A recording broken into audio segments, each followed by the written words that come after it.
परावर्तन। प्रकाश का परावर्तन क्या होता है बेटा?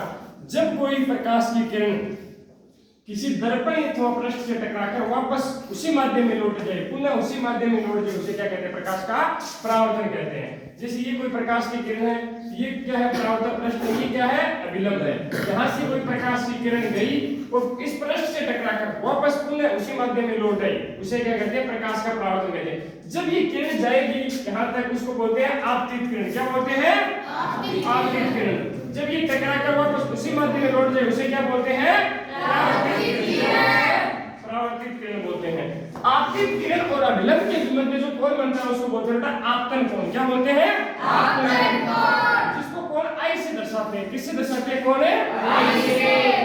अभिलंब और परावर्तित किरण के मध्य जो कोण बनता है उसको बोलते हैं परावर्तन कोण। क्या बोलते हैं? परावर्तन कोण। जिसको कोण आर से दर्शाते हैं, ये होती है, इसको बोलते हैं परावर्तक पॉलिश। इसके बाद आते हैं परावर्तन के नियम। परावर्तन के कितने नियम होते हैं? 3 नियम होते हैं। कितने होते हैं? 3। पहला नियम क्या है? आपतित किरण। कौन सी किरण है? आपतित किरण। आपतित किरण।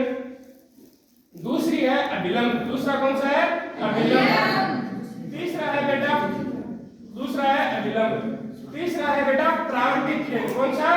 परावर्तित किरण। ये तीनों ही बेटा एक ही तल में स्थित होते हैं। किस तल में? एक ही तल में स्थित होते हैं। देखो एक ही तल में स्थित होते हैं।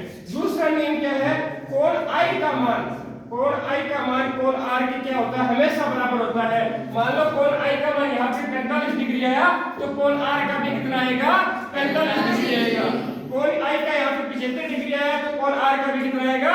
75 डिग्री। तीसरा नियम क्या है? तीसरा नियम बेटा यह है कि परावर्तित किरण होती है, जो परावर्तित किरण होती है उसकी चाल होती है, वो क्या होती है?